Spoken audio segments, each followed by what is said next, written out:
Hello there, Paul here with a quick solution to a problem that we're having at the makerspace. This is a computer mouse that I stole from Nova Labs. Just joking, I didn't steal it, but we're having an issue with our mice going missing with wandering about the space. I don't think anyone is stealing them. We're not talking about locking things down permanently.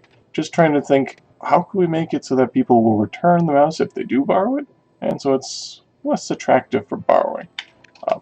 I'm sure there's ways we could simply bolt it to the desk, throw a U-bolt around the cord or something. Not something I really like the look of. So what I was going to do is the gas station restroom, and I figured 3D printing techniques, why don't we print an object around the mouse cord so you could still plug and unplug it just as easily as you could before, but there's going to be an OctoCat hanging off the cord that will also tell you where from Nova Labs it came from, the 3D in this case. If it works, we'll start doing it for the other spaces. So, quick project. I'm going to do it in Tinkercad, show you the slice, show you the print, try to do an end-to-end, here's how you solve a problem, hopefully relatively quickly. Alright, let's get to it. So, using the OctoCat model, this is T. Busers from Thingiverse. I've been printing these for a ludicrously long time. The 3D corner is already well adorned with them. Nova Labs logo, always gotta have that. First off, how big is the mouse cord? 1/8 inch, about 3mm. Yeah, 2.7, so 3mm. So we're gonna look for making a 3mm channel through this guy. You know what we should do first? Let's delete his legs. So the first thing I did here, I already imported through here. You say choose a file. I imported the OctoCat and our Nova Labs logo. Now I'm going to delete 2 of the octopus's legs. And you don't have to be all that circumspect. But I just think that'd be a little bit funnier if he has 6 legs and 2 from the mouse cord itself. So here we got a negative slope, so I think I'm actually going to grab a cone. And we are not going for perfection. Tinkercad is great for editing STLs. I generally would not use it for any sort of parts, but we've got a hole. So I'm going to select all of these. We're going to move this guy a smidge in. Union those, and we should get a hexocat. Yeah. Alright, so there's 2 things we want to do. Throw some text in the bottom. This 3D. We're going to have this embossed underneath, so rotate it a little bit large. So it's weird that it's backwards. A little bit hard to tell. That looks better. I'm going to embed that 1mm deep, make that a hole. Union it with our guy. So that works out. I can do this for other things in the space, so I'm going to make a copy of their logo. Shrink it down. And we're just going to stick this right on the cat's forehead because that's where it goes. When looking to match angles of something, I always like to look from a straight-on perspective view and just kind of eyeball that. That's good. Yeah, it's very malleable design. You can change the snap grid. I like to do 1/4 millimeter. That's a little better.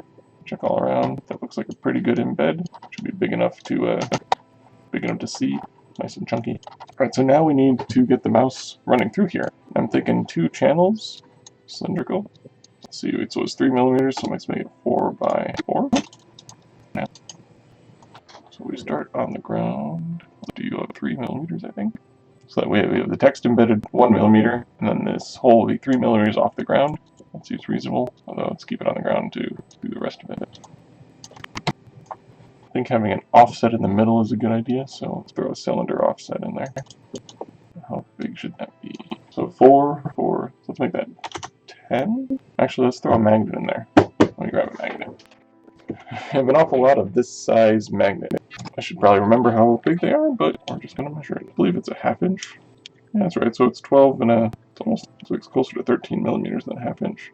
Basically, we're working on millimeters here, in case that wasn't. Alright, so let's make this actually 14x14.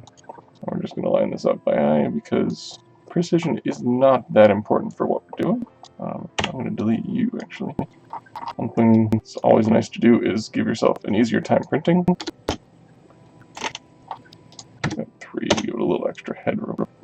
So this is just making a flat top to it. I'm raising it up a little bit so that way it's easier to do the bridging when we get to the bridging portion of it. So that should be 4. No, that should be 4 plus 1. We added a millimeter with that.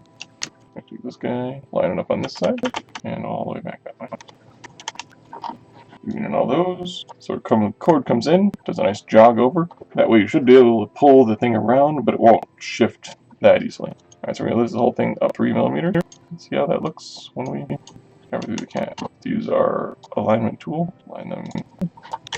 Might as well align both directions, in fact. So that is a line. I'm going to rotate this because I feel like it's better if we did. Coming out the middle, coming out the rear. I kind of like the middle better. And that is design. This does not have to be perfect, it just sort of needs to look good and have the hole big enough. You notice all of our tolerances are kind of loose because we're just going for a quick print. Alright, I'm going to export that guy. Open that up in Prusa Slicer. So, in order to get the cord in there, you could try to ninja it in, but I'd rather throw in an actual pause. Load the cat in, we've got our hole, we've got our bottom. I'm going to use my Mini with the BondTech ejector. A standard Prusa Mini does not do well with TPU. I've got a BondTech extruder on it. It does a lot better. This is using the PrintShift because I've converted all my Minis to conveyor belts because, you know, why wouldn't I? Printing in TPU. And it's already got the pause in there from doing the test print. I paused it at the wrong height. Delete that. We're looking through the layers. We're looking for the last layer and hitting this plus. If you right click on there, you can add pause print. Now, one thing to note, I'm using Octoprint on the Prusa Mini. If you're using Octoprint, the M601 pause command will not work. You have to send the @pause command instead. It's not a G code, it's intercepted by Octoprint so that, you know, it can work from there. But once you got your slice, make sure everything else looks okay. The 3D is nice and large. Probably need a little contrast in there. Looks weird with 6 legs, but that's the point for now.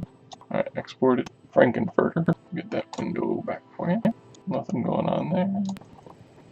And ready to start the print.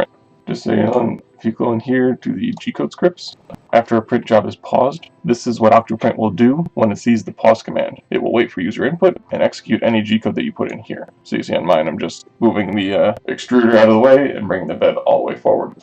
And you're good to go. We'll throw a time lapse up of the print as it's going and show you the part at the end, see if it actually works in the space. Happy printing, guys.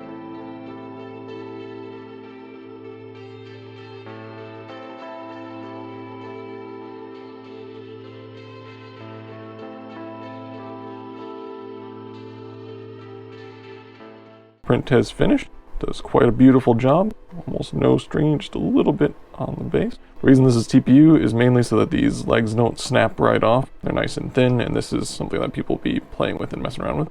I like the clear TPU, although it's a little hard to make out the detail. If you work it out and hold just right, you can see the 3D.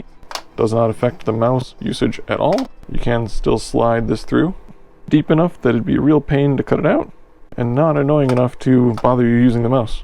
I'd say this is as successful as we could expect. Thanks for watching and happy printing.